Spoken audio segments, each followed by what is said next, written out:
अत्याचारमा मौन बस्ने व्यक्ति सधैँ रोएको हुन्छ। अत्याचारमा मौन बस्ने व्यक्ति सधैँ रोएको हुन्छ।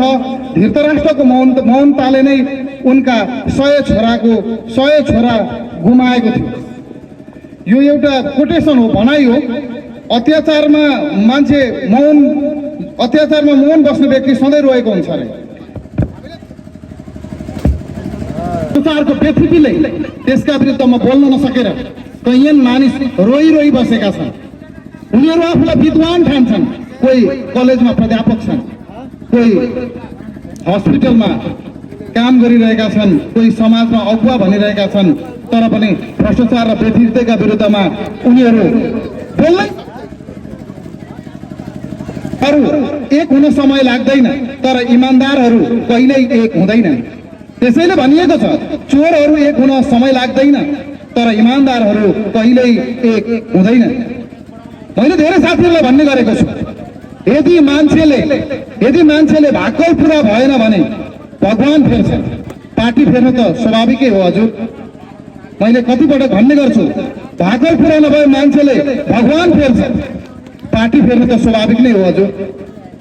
हरेक पटक हामीलाई झुक्याइन्छ, पटक पटक जितिन्छ, भोट लगिन्छ, तर हाम्रा विरुद्धमा जनताको रगत र पसिना चुसिन्छ।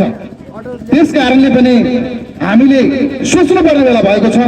जनजनले, टोलले, बस्तीले, गल्लीले अब सोच्ने बेला भएको छ। हरेक पटक छट्टु स्यालहरू विभिन्न रङ्ग फेरेर तपाईँ हामी भएका ठाउँमा आउँछन्।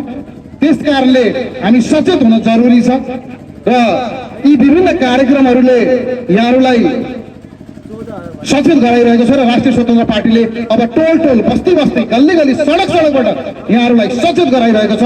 र आगामी चुनावमा राष्ट्रिय स्वतन्त्र पार्टीले सकेदेखि 2/3 नसक्दा पनि न्यूनतम बहुमत मात्रै प्राप्त गर्यो भने हामीले हाम्रो देशलाई सायद मलाई लाग्छ पछाडि फर्केर पश्चाताप गर्नु कहिल्यै पर्दैन भन्ने मलाई अनुभूति हुन थालेको छ। त्यसैले यहाँहरूले धेरै कुरा बुझिसक्नु भएको छ। हाम्रो अतिथिज्यूहरूको अभिव्यक्तिबाट यहाँले थाहा पाइसक्नु भएको छ र म अब यो कार्यक्रमको अन्तिम फेजमा छु र